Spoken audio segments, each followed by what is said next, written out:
اور ایک اور آیت جو میں نے آپ کو سنائی سورہ زمر کی آیت نمبر 53، بعض لوگوں پر کچھ مایوسی طاری ہو جاتی ہے، ہم اتنے عرصے سے گناہ کرتے چلے آ رہے ہیں، کیسے معافی ہو، کیسے ممکن ہے، کیسے چھٹکارا ملے گا؟ ایسے لوگوں کے لیے ان کے اطمینان کے لیے، ان کی دلجوئی کے لیے، ان کی تسلی کے لیے یہ آیت عظیم ترین آیات میں سے قرآن مجید۔ قل یا عبادی الذین اسرفوا علی انفسہم، اے نبی کہہ دیجئے اے میرے وہ بندو جنہوں نے اپنی جانوں پر ظلم کیا ہے، ظلم اٹھایا ہے، زیادتی کی۔ تم گناہ کرتے رہے ہو تو اپنی جان پر ظلم کیا ہے، میرا تو کچھ نہیں بگاڑا، اللہ تو غنی ہے، اس کی تو سلطنت میں کوئی کمی نہیں آتی۔ ایک حدیث قدسی میں الفاظ آئے ہیں، میرے بندو اگر تم سب کے سب، اولکم و آخرکم و انسکم و جنکم، تمام انس و جن اور اولین سے لے کر آخرین تک کسی بدترین انسان جیسے فاسق و فاجر ہو جائیں، سب ابلیس بن جائیں، تب بھی میری سلطنت میں کوئی کمی نہیں۔ اور اگر تم سب کے سب اولین و آخرین اور انس اور جن سب مل کر جو متقی ترین انسان ہو سکتا ہے ویسے بن جاؤ، ابو بکر صدیق بن جاؤ، تب بھی میری سلطنت میں کوئی اضافہ نہیں۔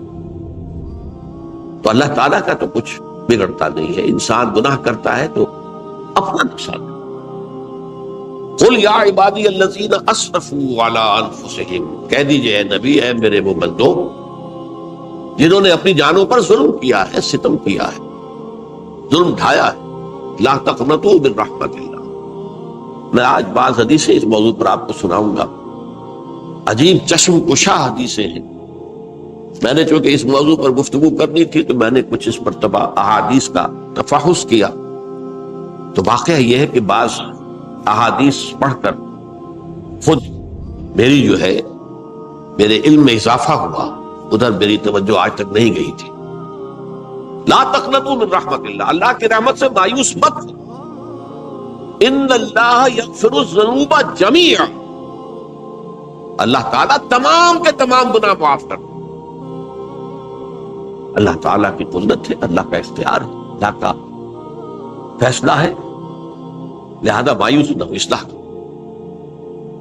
احادیث تو میں بعد میں آپ کو سناؤں گا، اس سے پہلے اس کا فلسفہ سمجھ لیجئے اصل میں کیا ہے۔ دیکھیے، ایک ہے طبیعی اعمال، فزیکل، ان کا ہم دنیا میں اصول یہ دیکھتے ہیں کہ اس کے نتائج لازمی اور اسے چھٹکارا نہیں مل سکتا۔ آپ نے سنکھیا کھایا ہے تو مریں گے، چائے کھانے کے بعد آپ نے خودکشی کا ارادہ کیا، سنکھیا کھا لیا، اب چاہے آپ پر ندامت ہو، پشیمانی ہو، پریشانی ہو، توبہ کریں، آپ بچنے کا کوئی سوال نہیں، مرنا ہی مرنا۔ اتنا یہ کہ اللہ تعالیٰ جو ہے اپنی معجزانہ کسی قدرت سے اس عمل کا جو طبعی نتیجہ ہے اس کو نکلنے سے روک۔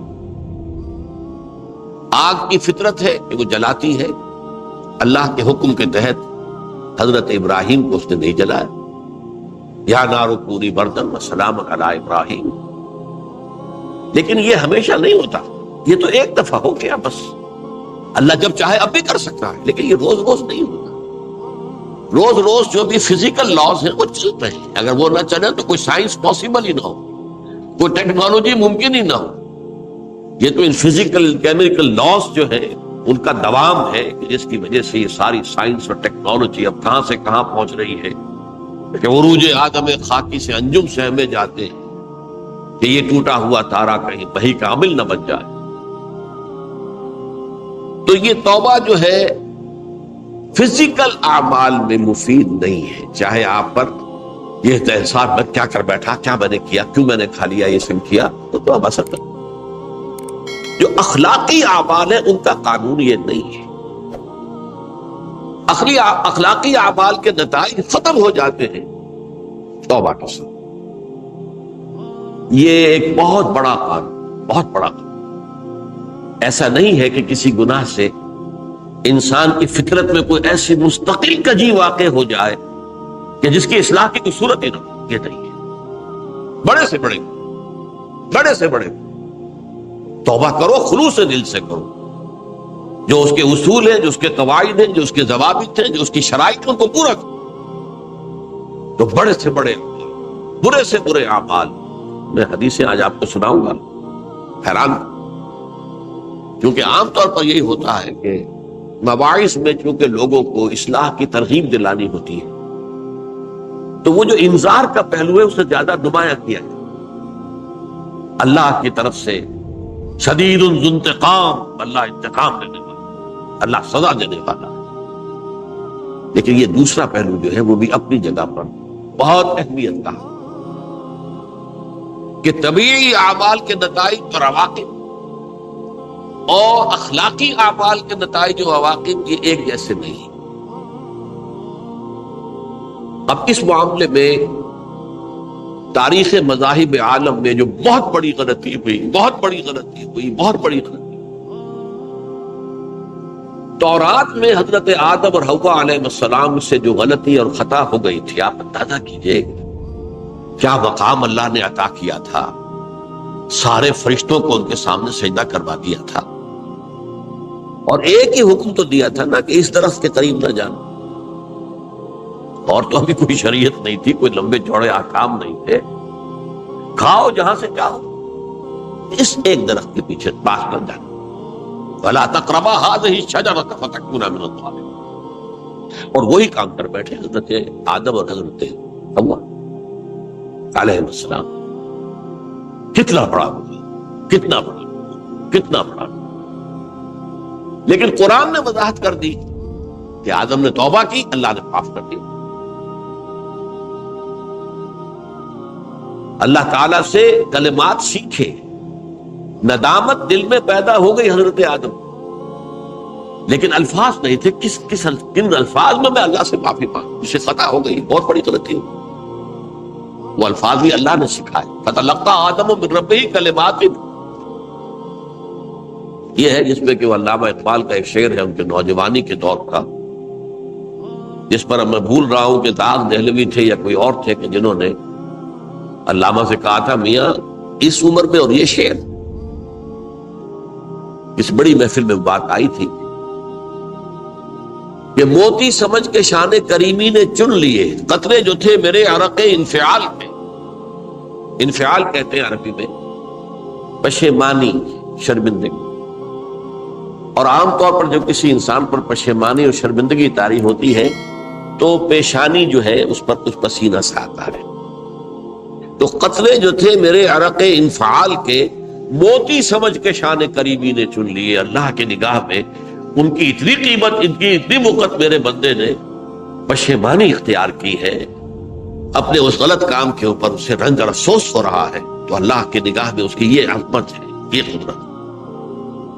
تو اللہ تعالیٰ نے جب حضرت آدم کے دل میں وہ پشیمانی پیدا ہو گئی تو الفاظ نہیں تھے، کن الفاظ میں؟ ہم کہتے ہیں نا کہ مجھے سمجھ نہیں آ رہا کہ میں کس منہ سے آپ سے بات کروں، میری یہ حیثیت نہیں ہے، میں کن الفاظ میں اپنی جو ہے خطا کا اعتراف کروں۔ تو اللہ نے وہ کلمات خود سکھا دیے، فَتَلَقَّى آدَمُ مِن رَبِّهِ كَلِمَاتٍ فَتَابَ عَلَيْهِ إِنَّهُ هُوَ التَّوَّابُ الرَّحِيمُ۔ یہ چیز کہیں تورات جب دوبارہ مرتب ہوئی ہے تو وہ نکل گئی، اس میں رہ گئی، باقی اس میں شامل نہیں۔ یہ تاریخی اعتبار سے جان لیجئے، تورات جو ہے وہ آج سے 2500 بلکہ 2600 برس قبل سے دنیا سے غائب ہے۔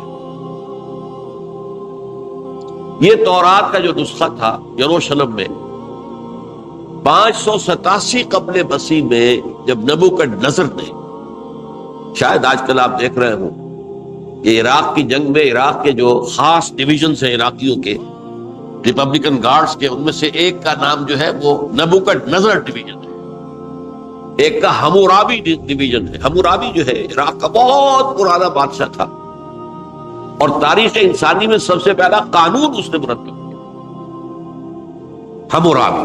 یہ بہت پرانی تہذیب ہے، دنیا کی غالباً سب سے زیادہ اینشنٹ تہذیب جو ہے وہ عراق میں ہے۔ حضرت ابراہیم یہی پیدا ہوئے شہر عور میں۔ تو نبوکدنضر نے جب تباہ کیا تھا یروشلم کو، 6 لاکھ آدمیوں کو قتل کیا اور 6 لاکھ کو قیدی بنا کر لے گیا بیبیلونیا، بابل کا لفظ بھی آج کل آ رہا ہے۔ کسی زمانے میں وہ عظیم شہر تھا دنیا کا، وہ معمولی سا شہر رہ گیا، نئے شہر بڑھ گئے۔ تو اس وقت سے اس نے جب یروشلم میں جو ہیکل سلیمانی حضرت سلیمان کی بنائی ہوئی مسجد تھی اس کو جب گرایا ہے، اس کے بعد سے وہیں پر وہ نسخہ رکھا ہوا تھا تھوڑا، پھر دنیا میں وہ نسخہ آپ نہیں گیا۔ یہودیوں کا کہنا ہے کہ موجود ہے مسجد اقصی کے نیچے، وہ جب اس نے گرایا تھا تو جو نیچے تہخانے تھے وہ نہیں گرے تھے، وہ محفوظ رہتے، اوپر ملبہ آ گیا، اور وہیں پر وہ تورات اور وہ تابوت سکینت جس میں حضرت موسیٰ کا عصا بھی رکھا ہوا ہے اور بہت سے وہ من اور سلوہ کے بھی کچھ نمونے رکھے ہوئے ہیں، وہ تابوت سکینہ اس کا قرآن مجید میں سورہ بقرہ میں ذکر ہے، وہ بھی موجود ہے۔ اور جو ربائی وہاں اس وقت تھے ان کے علماء، ان کی لاشیں بھی وہاں پڑی ہوئی ہیں، وہ جب ہم کھدائی کریں گے تو دنیا میں سامنے آئیں گے۔ لیکن بہرحال اس وقت جو مجھے کہنا تھا وہ یہ کہ چونکہ اصل تورات اس وقت گم ہو گئی، 150 سال کے بعد اسے پھر یادداشتوں سے کچھ مرتب کیا گیا تو اس میں غلطیاں پیدا ہوئی۔ اب انسانی یادداشت کا معاملہ آ گیا نا، انہی میں سے ایک بڑی غلطی یہ ہوئی، اومیشن یہ ہوئی کہ حضرت آدم نے جو توبہ کی اور اللہ نے قبول فرما لیا، اس کا ذکر اس میں نہیں۔ اس سے نتیجہ عیسائیوں نے کیا اختیار کیا کہ وہ اوریجنل سن کہتے ہیں اسے، وہ جو ابتدائی گناہ تھا عظیم جو ہمارے جد امجد آدم سے سرزد ہوا تھا، اس گناہ کا اثر جو بھی بچہ نسل آدم میں پیدا ہوتا ہے وہ لے کر آتا ہے۔ یہ زمین و آسمان کا فرق ہے۔ اسلام کے نزدیک ہر بچہ جو پیدا ہوتا ہے وہ معصوم ہے، بلکہ مسلم ہے۔ کل مولود یولد علی الفطرہ، جو بھی بچہ پیدا ہوتا ہے وہ فطرت اسلام پر پیدا ہوتا ہے۔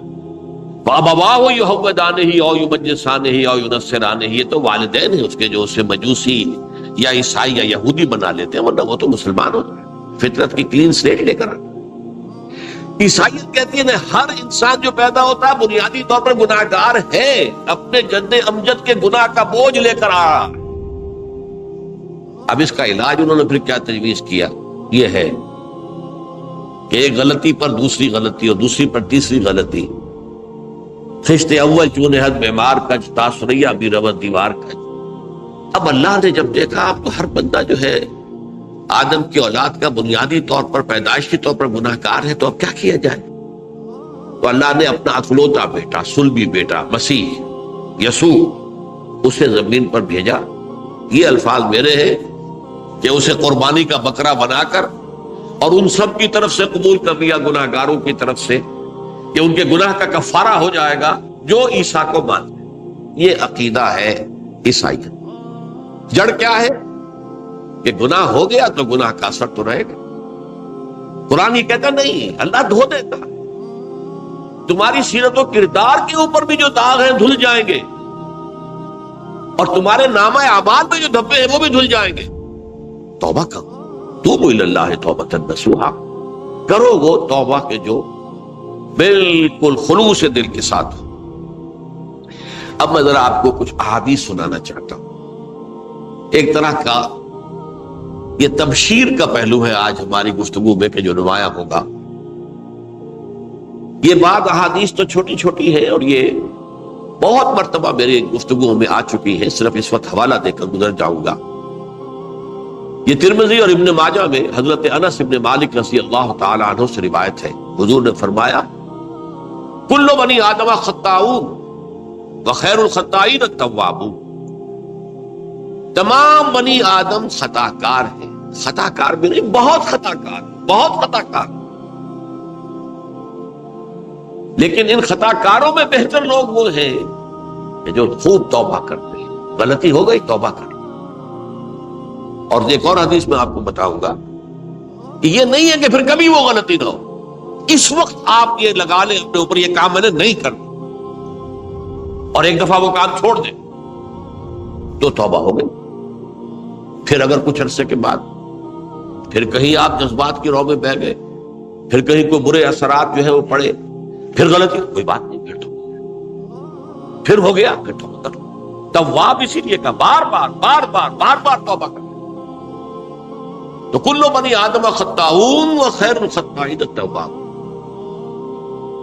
دوسری حدیث یہ بھی ابن ماجہ اور بہقی میں ہے، حضرت عبداللہ ابن مسعود رضی اللہ تعالی عنہ، التائب من الذنب کمن لا ذنب لہ، گناہ سے توبہ کرنے والا ایسے ہے جیسے اس نے کبھی گناہ کیا ہی نہیں۔ دھل جاتی ہے، تختی دھل گئی، بچے نے تختی لکھی تھی اس کو دھو دیا، ختم ہو گئی۔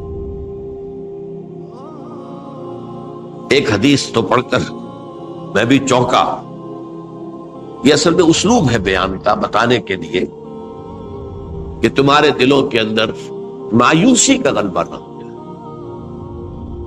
مایوس اصل میں جو ہے مایوسی یہ ابلیسیت ہے، نوٹ کر لیجئے اس کو۔ مایوسی ابلیسیت کی کا عکس۔ مبلس کہتے کسے؟ جو مایوس ہو گیا۔ ابلیس سب سے بڑھ کر مایوس جو ہے وہ ابلیس ہے، اسے معلوم میرا چھٹکارا تو نہیں ہے، لہذا میں جتنوں کو اپنے ساتھ لے کر جہنم میں جھونک دوں یہی میری کمائی ہے، میں نے تو بچنا نہیں۔ تو ابلیس کہتی ہے اس کو جو انتہائی مایوس، مبلس، جو رحمت خدا بندی سے مایوس ہو چکا۔ اب اس کو دور کرنے کے لیے حدیث سنیے، اور یہ حدیث مسلم شریف کی ہے، صحیحین کے حضرت ابو ہریرہ سے حضور فرماتے ہیں والذی نفسی بیدہ، قسم ہے اس ذات کی جس کے ہاتھ میں میری جان ہے، لو لم تذنبوا، اگر تم لوگ گناہ نہ کرتے، لذهب اللہ بکم، تو اللہ تعالیٰ تمہیں لے جاتا کہیں اور، ولجاء بقوم یذنبون، اور پھر کسی ایسی مخلوق کو پیدا کرتا ہے جو گناہ کرتے، فیستغفروا اللہ، اور پھر وہ اللہ سے استغفار کرتے اور توبہ کرتے، فیغفر لہم، اور اللہ تعالیٰ انہیں معاف کرتے۔ تو میں نے عرض کیا کہ یہ بعض چیزیں ہوتی ہیں کہ جن کا واقع سے کوئی تعلق نہیں ہوتا، لیکن ایک زور بیان کے لیے، ایک بات کو ایمفیسائز کرنے کے لیے، جیسے قرآن مجید میں آتا ہے، اے نبی کہہ دو ان کان للرحمن ولد فانا اول العابدین، اگر اللہ کا کوئی بیٹا ہو تو میں سب سے پہلے میں اس کو پوجوں گا۔ جب میں اللہ کو پوجتا ہوں تو اللہ کا اگر کوئی بیٹا ہوتا تو کیا میں اسے نہ پوچھتا؟ لیکن نہیں ہے۔ اب یہ نہیں ہے، نفی کے لیے زور دیا کہ اگر اللہ کا کوئی بیٹا ہوتا، لو کان للرحمن ولد فانا اول العابدین۔ اسی طرح یہ ہے کہ اگر انسان گناہ نہ کرتے اور گناہ کے بعد توبہ کر کے اللہ تعالیٰ کی شان غفاری کا ظہور نہ ہوتا، یہ بھی ایک عجیب فلسفے کی بات ہے، اللہ نے یہ کائنات کیوں پیدا کی؟ قرآن مجید میں اس کو براہ راست ایڈریس نہیں کیا گیا اس مسئلے کو، میرے علم کی حد تک۔ ہو سکتا ہے کہیں بہت خفی انداز میں ہو اور ابھی تک میری نگاہ سے بھی جو ہے وہ چھپا رہ گیا، ہو سکتا قرآن مجید کے غامض نکات ایسے ہو سکتے۔ کوئی شخص، میں تو کہتا ہوں کہ اگر کوئی شخص کہتا ہے، میرے بارے میں ایک عالم دین نے کہہ دیا تھا کہ اسے قرآن پر بڑا عبور حاصل ہے، تو میں نے انہیں پیغام پہنچایا، جن صاحب نے مجھے ان کا یہ جملہ سنایا تھا کہ آپ نے قرآن کی توہین کی ہے، قرآن پر عبور کسی انسان کو نہیں۔ عبور کا مفہوم کیا ہے؟ دریا کے دو کنارے ہیں، آپ اس کنارے سے اس کنارے چلے گئے تو آپ نے عبور کیا دریا۔ قرآن کے کنارے ہیں ہی نہیں، لا پیدا کنار۔ لہذا یہ کہہ دینا کسی کے بارے میں کہ قرآن مجید، اب انہوں نے تو ایک طرح سے میری تعریف کی تھی، میرے ایک ساتھی سے جملہ کہا تھا، ان کے وہ عزیز تھے، تو گویا کہ وہ جو میری تنظیم میں تھے ان کو خوش کرنے کے لیے کہہ دیا ہو، یا جو بھی ہو، ان کے دلی جذبات ہو سکتا ہے کہ میں نے کہا انہیں یہ پہلا پیغام پہنچا دیجئے، آپ نے قرآن کی توہین کی۔ قرآن پر عبور کسے ہو سکتا؟ نہ معلوم کتنے مقامات ہیں کہ جہاں امام راضی بھی کھڑے ہوئے ایسے نظر آتے ہیں، دہشت زدہ، اعلم ان ھذا المقام مقام غامض مہیب عمیق، ہوشیار کے رہ بردم تیغست قدم رہا، ہوشیار ہو جاؤ، یہ بڑا خطرناک مقام ہے، بڑا مشکل مقام ہے، اس کے تہ تک پہنچنا کسی کے لیے ممکن نہیں ہے۔ سورہ حدید کی آیت هو الاول والآخر والظاہر والباطن پر یہ الفاظ ہیں جو امام راضی نے لکھے۔ تو اس لیے میں آپ سے عرض کر رہا ہوں کہ یہ کہنے کا انداز ہے، والذی نفسی بیدہ لو لم تذنبوا، اس ہستی کی قسم جس کے ہاتھ میں میری جان ہے، اگر تم گناہ نہ کرتے، تو میں عرض کر رہا تھا تو اللہ کی شان غفاری کیسے ظاہر ہوتی؟ اللہ نے کائنات کیوں پیدا کی؟ کنت کنزا مخفیا فاحببت ان اعرف فخلقت الخلق۔ محدثین کرام اگرچہ اس حدیث کی سند کو پختہ نہیں مانتے ہیں، لیکن اکثر مفسرین نے اس کو تسلیم کیا ہے۔ علامہ آلوسی نے تسلیم کیا کہ میں ایک چھپے ہوئے خزانے کے مانند تھا۔ اب خزانہ کہیں پڑا ہے، اس کا کیا حاصل کیا ہے؟ وہ تو کہیں کھلے، کسی کے پاس جائے، کوئی اسے فائدہ اٹھائے، تب تو فائدہ ہوا نا۔ تو کن تو کنزا مخفیا، میرے اندر طاقت تھی، قوت تھی، خلاقی تھی، میری شان ساری میرے اندر ہی اندر تھی نا۔ کن تو کنزا مخفیا فاحببت ان اعرف، تو میں نے یہ چاہا کہ مجھے پہچانا جائے۔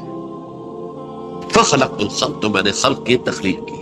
اب مجھے پہچانو اس کائنات کے ذریعے سے، یہ میری تخلیق ہے، آؤ دیکھو۔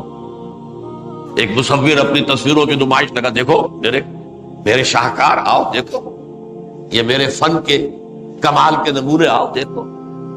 تو یہ ہے سب، دیکھو زمین آسمان، ان فی خلق السماوات والارض واختلاف اللیل والنہار والفلک التی تجری فی البحر بما ینفع الناس وما انزل اللہ من السماء من ماء فاحیا بہ الارض من بعد موتہا۔ یہ ساری آیات ہیں محترم، اور اسی لیے انسان کو پیدا کیا جس میں یہ فیکلٹی آف اپریسیشن، اللہ کے حسن و جمال و کمال کو پہچاننے کی صلاحیت۔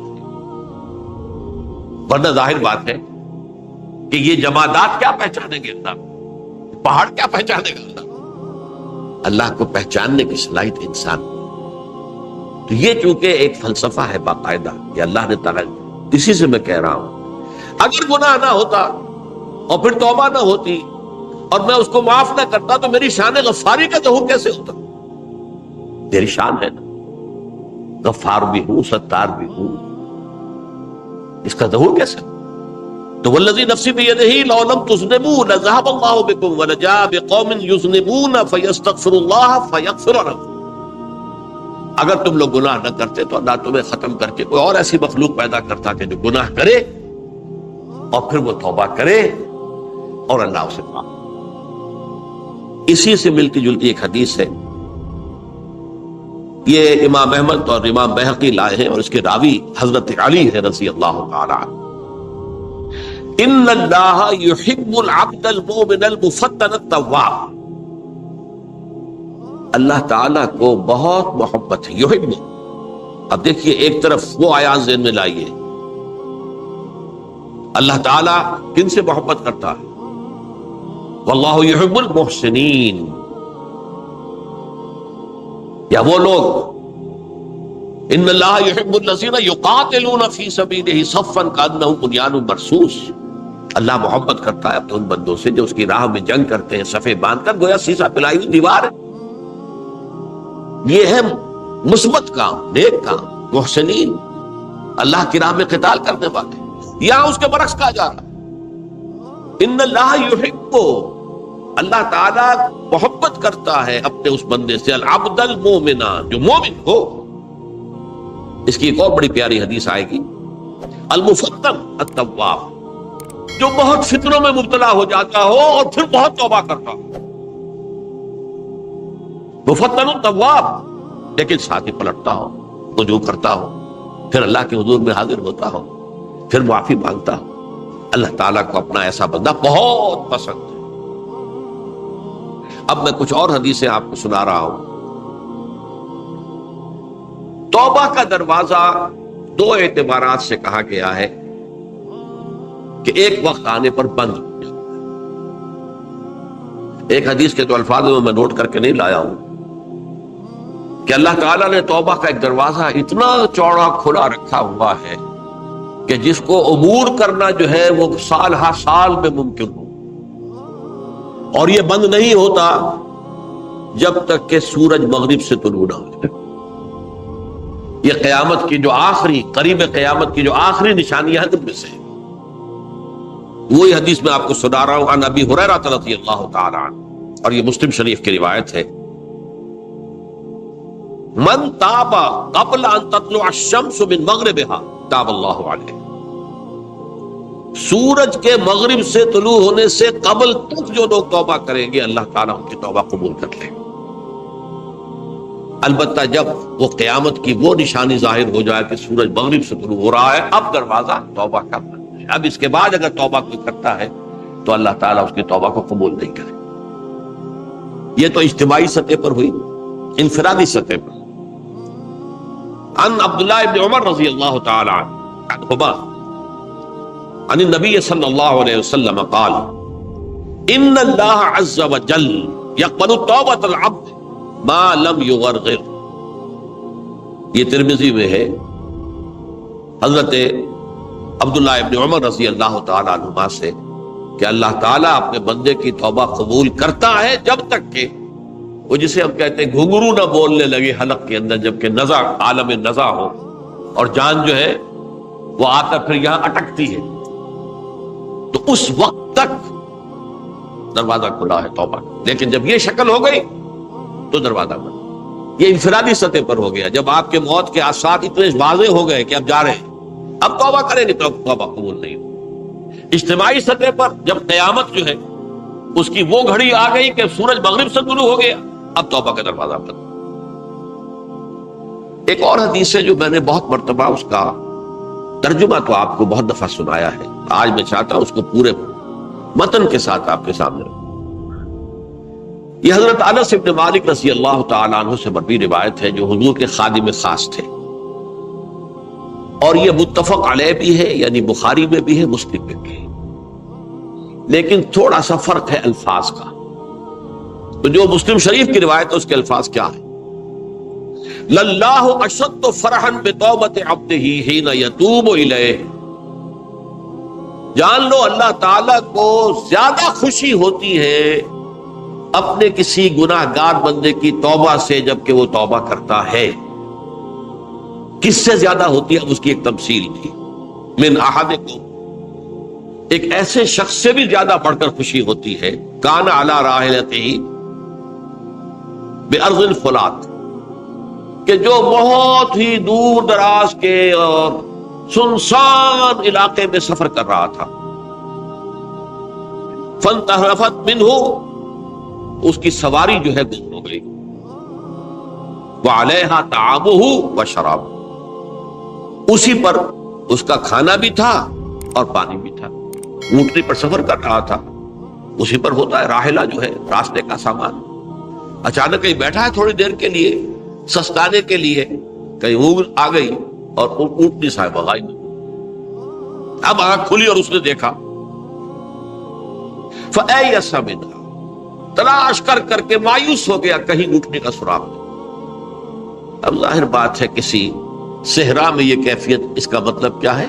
یقینی موت. فَأَتَى شَجَرَةً فَاسْتَجَعَ فِي ظِلِّهَا وَقَدْ أَيَسَ مِنْ رَاحِلَتِهِ، تو وہ ایک درخت کے نیچے اس کے سائے میں آ کے لیٹ گیا، گویا کہ موت کی امید. فَبَيْنَهُمَا وَهُوَ كَذَلِكَ إِذْ هُوَ بِهَا قَائِمَةٌ عِندَهُ، اس کی کہیں دوبارہ آنکھ لگی ہے، جو کھولا تو دیکھتا ہے اونٹنی تو موجود ہے، کھڑی ہے. تو وہ فوراً اس کی وہ جو رسی ہے وہ پکڑتا ہے. فَأَخَذَ بِخِتَامِهَا ثُمَّ قَالَ مِن شِدَّةِ الْفَرْقِ، اب جو اسے مسرت ہوئی اس کا آپ اندازہ کر سکتے ہیں. ایک یقینی موت کا معاملہ آ چکا تھا اور اچانک اللہ تعالیٰ نے وہ کھوئی ہوئی اونٹنی جو ہے وہ واپس دلا دی. تو وہ کہنا تو یہ چاہتا تھا اللہ تو میرا رب ہے، میں تیرا بندہ ہوں، لیکن جسے ہم کہتے ہیں کہ خوشی کی انتہا فرط مسرت میں ایسی زبان لڑکھڑائی، اس نے کہا اللہم انت عبدی وانا ربک، اے اللہ تو میرا بندہ ہے، میں تیرا رب ہوں. یہ کہنا تو یہ کیا ہے؟ فرط مسرت، جسے آپ خوشی کی انتہا، کہ جس میں انسان جو ہے اتنی بڑی خطا کر بیٹھتا ہے. اللہ کو اپنے کسی گناہ گار بندے کی توبہ سے اس سے بھی زیادہ خوشی. اب ظاہر بات ہے کہ تماثیل کس لیے؟ بعض لطائف، بعض حقائق اتنے لطیف ہوتے ہیں کہ ان کو بیان نہیں کیا جا سکتا بتمام و کمال، تو مثالوں کا سہارا لیتے ہیں. اللہ کو کتنی خوشی ہوتی کیا سمجھیں گے؟ لہذا یہ مثال تو سمجھ میں آ گئی نا کہ ایک لقودق صحرا میں انسان سفر کر رہا تھا، ایک ہی اونٹنی ہے، اسی پر اس کا پانی ہے، اسی پر اس کا کھانا ہے، کہیں ٹھہرا ہے تھوڑی دیر کے لیے، اونٹنی غائب، اور اس کے بعد تلاش کر کے شمال مغرب جنوب ہر طرح دیکھ لیا، اب تک کہیں اونٹنی کا سراغ نہیں۔ اب موت کے انتظار میں لیٹ گئے کہ اچانک دیکھتا ہے کہ اونٹنی موجود، تو وہ شدت فرح میں یہ کہہ بیٹھتا ہے اللہم انت رب انت عبدی وانا ربک انا للہ و انا الیہ راجعون۔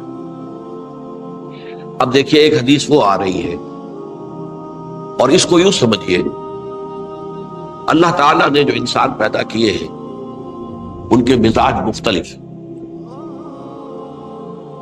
ان میں کچھ لوگ ہوتے ہیں جو قوی ہوتے ہیں ارادے کے، جو فیصلہ کر لیا ڈٹ گئے، کچھ لوگوں میں وہ قوت ارادی اتنی مضبوط نہیں ہوتی، وہ ادھر ادھر سوچتے رہتے ہیں، کچھ لوگ جسمانی طور پر بہت توانا ہوتے ہیں، کچھ لوگ جسمانی طور پر پیدائشی طور پر کمزور ہوتے ہیں۔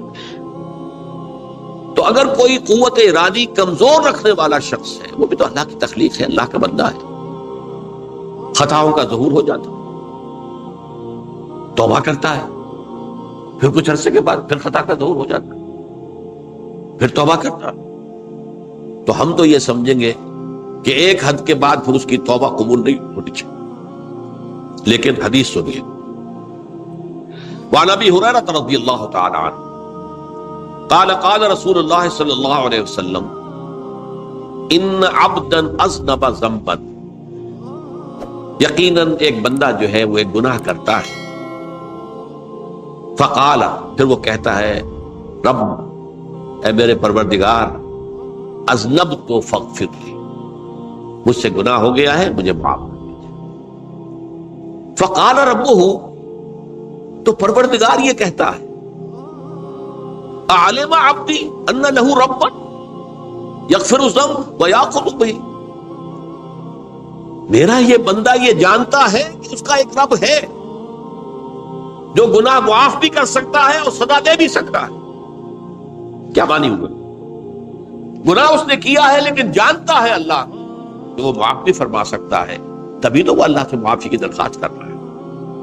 اس کے اس جاننے کی بنیاد پر، اس کے اس علم کی بنیاد پر، اس کے اس ایمان کی بنیاد پر فرمایا غفرت لعبدی، میں نے اپنے بندے کو معاف کر دیا۔ ثم مکث ما شاء اللہ، پھر وقت گزرا جتنا کہ اللہ نے چاہا، ثم اذنب ذنبا، پھر اس سے گناہ ہو گیا، فقال رب اذنبت ذنبا فاغفر، پھر کہتا ہے پروردگار مجھ سے گناہ ہو گیا، پھر مجھے معاف فرما دے۔ فقال ربہ، اللہ فرماتا ہے عالم عبدی ان لہ ربا یغفر الذنب ویأخذ بہ، میرا بندہ ہے نا جو جانتا ہے کہ اس کا ایک رب ہے، ایمان باللہ اس کے اندر ہے، تبھی تو پکار رہا ہے، اور یہ بھی جانتا ہے کہ وہ گناہ معاف بھی کر سکتا ہے اور چاہے تو پکڑ بھی سکتا ہے، سزا بھی دے سکتا ہے۔ تو فرمایا، اللہ تعالیٰ فرماتے ہیں میں نے فرمایا کہ میں نے معاف کر دیا۔ ثم مکث ما شاء اللہ، پھر ایک عرصہ گزرا اس کے بعد، ثم اذنب ذنبا، پھر اس نے گناہ کیا، قال رب اذنبت ذنبا آخر، اس نے کہا پروردگار میں نے تو پھر ایک اور گناہ کر دیا، فاغفر لی، مجھے بخش دے۔ فقال اعلم عبدی ان لہ ربا یغفر الذنب ویأخذ بہ، میرا بندہ جانتا ہے نا کہ اس کا ایک رب ہے جسے وہ پکار رہا ہے، اور وہ جانتا ہے کہ اسے اختیار حاصل ہے کہ چاہے تو بخش دے اور چاہے تو پکڑ دے، اس کے اس علم اس ایمان کی بنیاد پر میں نے اسے معاف کر دیا۔ ایک اور حدیث، میں نے چونکہ اس گفتگو کے لیے ان احادیث کا تفحص کیا ہے، یہ تو بہت ہیں حدیثیں، میں نے ان میں سے کچھ چنی ہے۔ ہمارے پاس واعظ ناصح وہ بھی کسی شخص کو روکتے رہے، برائیوں سے روکتے رہے، نہیں رکتا تو کہیں غصے میں آ کے اللہ تجھے کبھی معاف نہیں کرے، یہ کتنا بڑا جرم ہے، اس کا اندازہ کیجئے اس حدیث سے۔ تم میرے بندے کو میری رحمت سے مایوس کر رہے، کتنا بڑا جرم ہے، اس کا اندازہ کیجئے۔ یہ مسلم شریف کی روایت ہے عن جندب، حضرت جندب رضی اللہ تعالی عنہ سے، ان رسول اللہ صلی اللہ علیہ وسلم حدث، کہ اللہ کے رسول صلی اللہ علیہ وسلم نے ایک واقعہ بیان کیا، ان رجلا قال، کہ ایک شخص نے یہ کہا، واللہ لا یغفر اللہ لفلان، کہ خدا کی قسم اللہ تعالیٰ فلاں شخص کو کبھی معاف نہیں کرے، وَأَنَّ اللَّهَ تَعَالَى قَالَ، اس پر اللہ تعالیٰ نے یہ فرمایا، مَنْ ذَا الَّذِي يَتَعَلَّى عَلَيَّ، یہ کون ہے جو میرے اوپر حکومت کرنے والا آ گیا، جو میری طرف سے حکم لگا رہا کہ میں کبھی معاف نہیں کروں گا۔ مَنْ ذَا الَّذِي، کون ہے وہ شخص، الَّذِي يَتَعَلَّى عَلَيَّ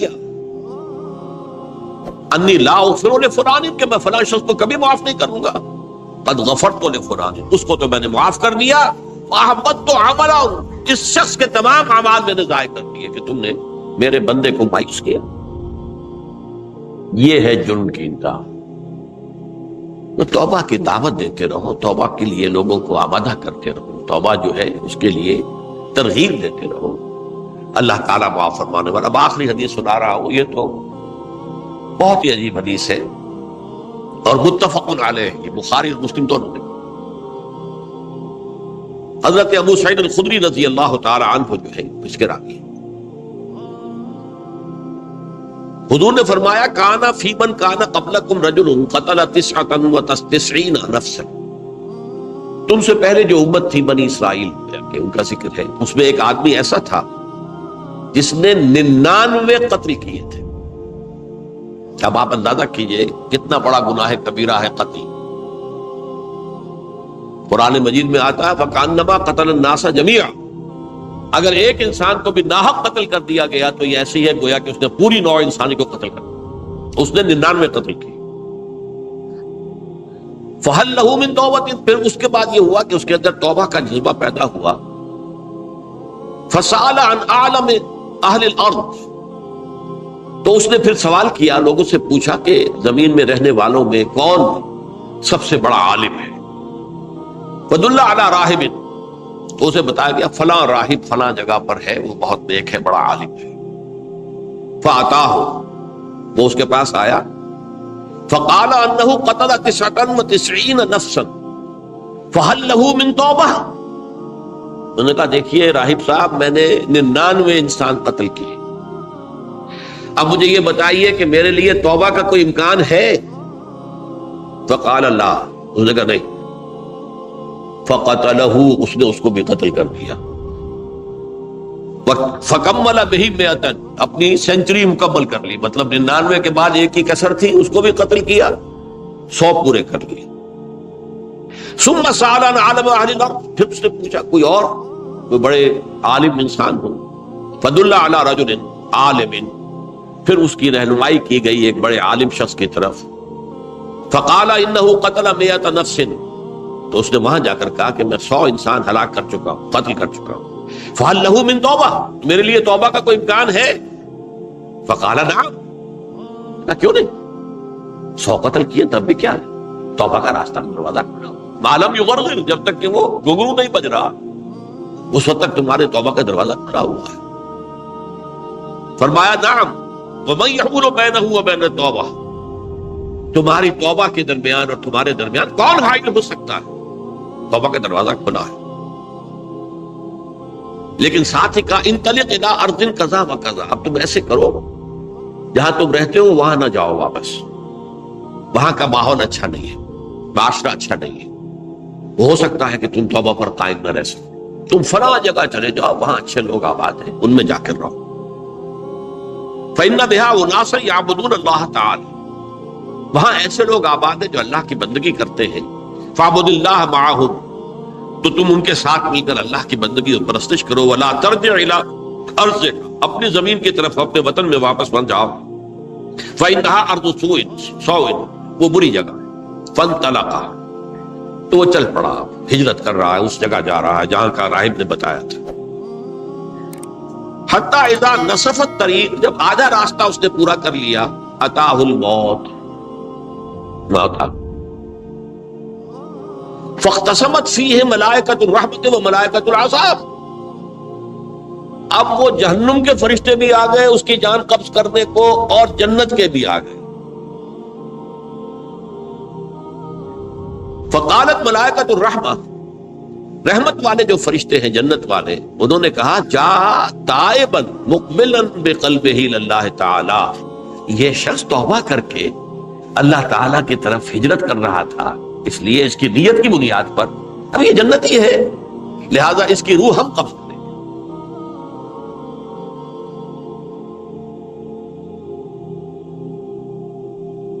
وقالت الملائکۃ العذاب، اور وہ جو عذاب والے فرشتے ہیں وہ کہیں گے انہ لم یعمل خیرا قط، تو نے توبہ کے بعد کوئی نیک عمل تو کیا ہی نہیں، تو کس بنیاد پر اس کو تم جنت میں لے جاؤ، اس کو تو دوزخ میں جانا چاہیے. فاتاہ ملک فی صورت آدمی، تو ان کے پاس اللہ نے ایک اور فرشتے کو بھیج دیا آدمی انسانی شکل کے اندر.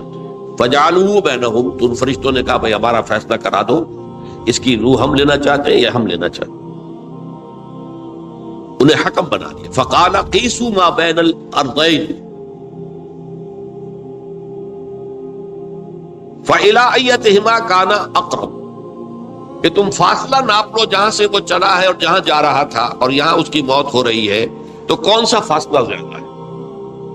جب ناپا گیا، بلکہ ایک حدیث میں آتا ہے کہ اس پر اللہ نے زمین کو جو ہے حکم دے دیا، ایک طرف والی زمین تو سکڑ جا، دوسری والی جو ہے تو پھیل جا، تاکہ وہ جو جدھر جو جا رہا تھا وہ زیادہ قریب ہو جائے بنسبت اس کے کہ جہاں سے چلا تھا. تو اس فیصلے پر پھر جو فرشتے تھے جو کہ رحمت کے فرشتے تھے وہ اس بندے کو لے گئے جنت. یہ ہے توبہ کی عظمت اور اس کی تاثیر. اب آئیے اجتماعی توبہ کا طریقہ کار جو میں نے بہرحال بیان کیا ہے. پہلے افراد توبہ کریں اور صحیح توبہ کریں. صحیح توبہ کیا ہے؟ ہماری زندگیوں میں کوئی حرام شے ہے فوراً نکال پا، ہماری معاشرت میں اور اس معاشرے میں رہتے ہوئے جو قانون ہے جس کے ہم پابند ہیں.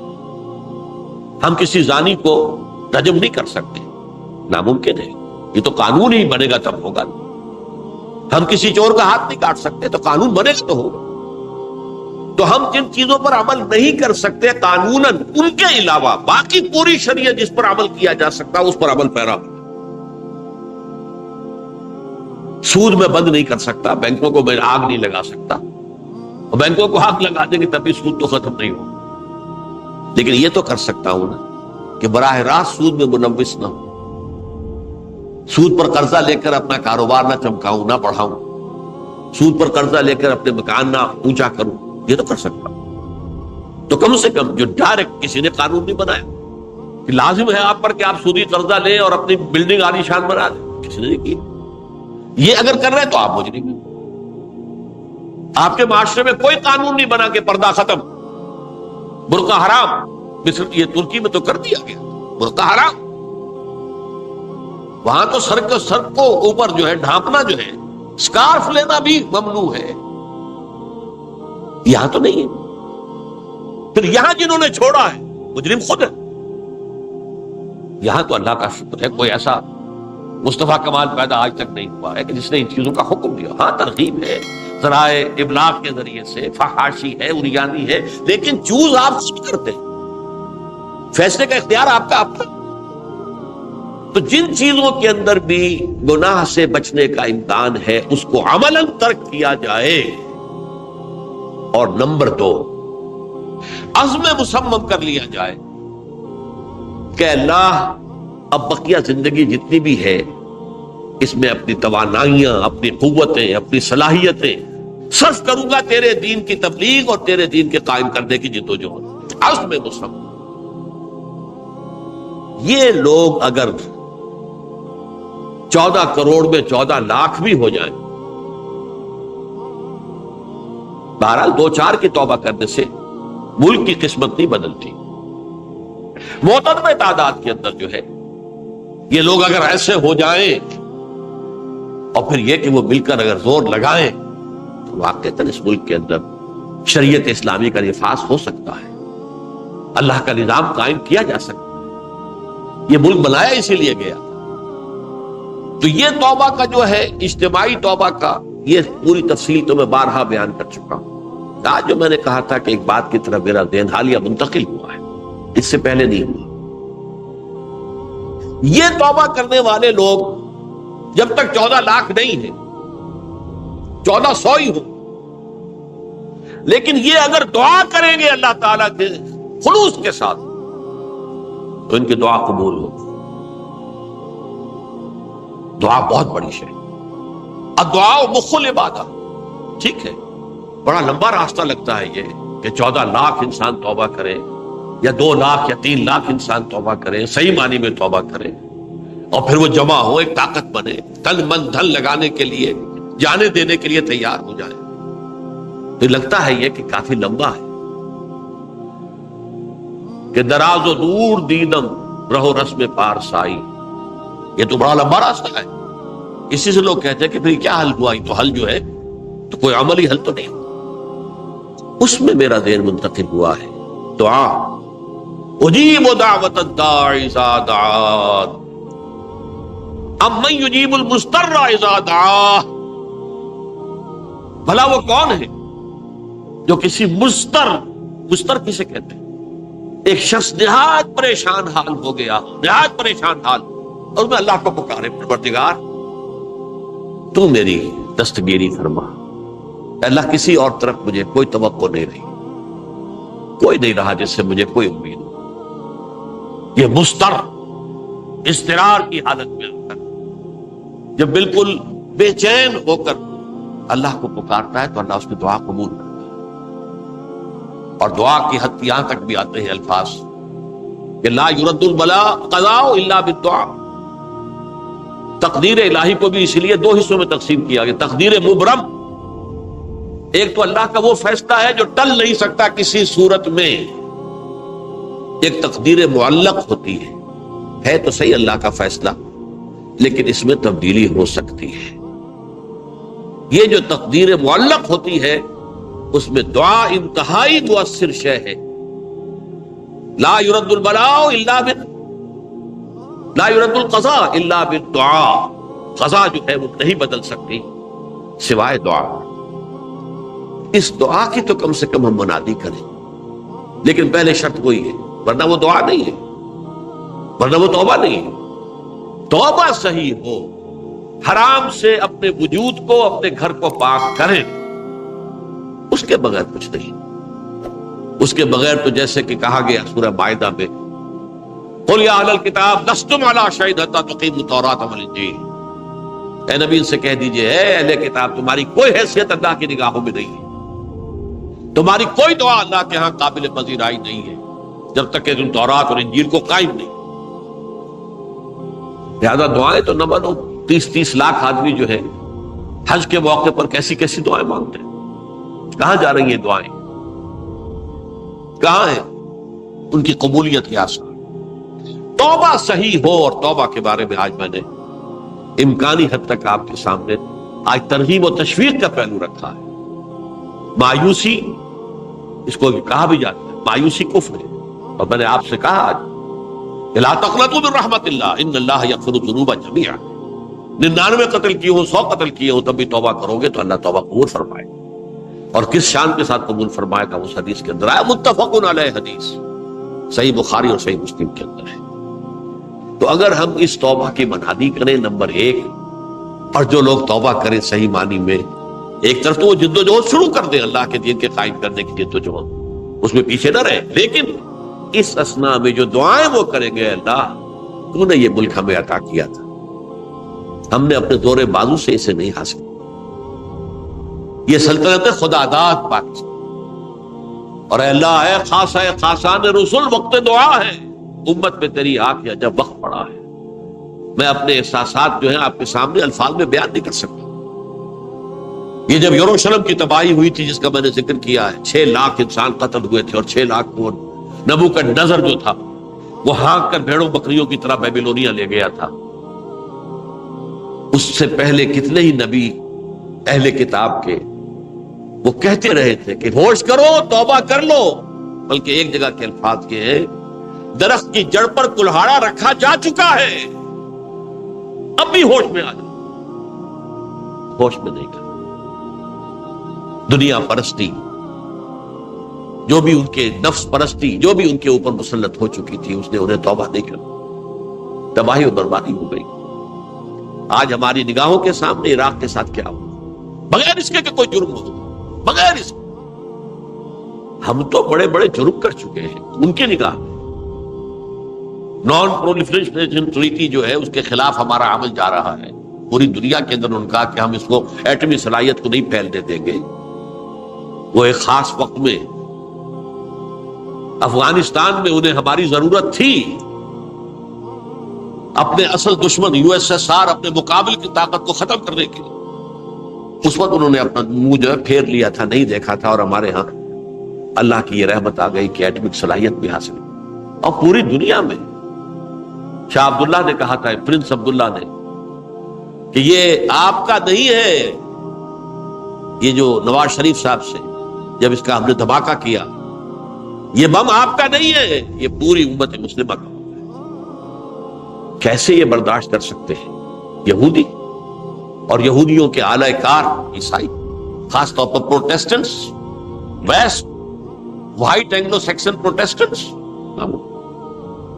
تو سمجھ لیجئے کہ پاکستان کی جڑوں پر بھی تیشہ رکھا جا چکا۔ یہ میرے احساسات کی اس سے کم میں تعبیر ہو نہیں سکتی، لیکن اب بھی امکان ہے، اب بھی امکان، اب بھی امکان۔ توبہ کرو، توبہ کراؤ، مل جل کر طاقت بنو، کوشش کرو کہ یہاں اسلام کا نظام آ جائے، اور اس اسنا میں بھی دعا کرو اللہ تعالیٰ سے کہ اللہ ہمیں مہلت عطا فرما دے، ہمیں کچھ اور مہلت عطا فرما دے، اے اللہ ہمیں کچھ اور مہلت عطا فرما دے۔ بارک اللہ لی ولکم فی القرآن العظیم ونفعنی وإیاکم بالآیات والذکر الحکیم۔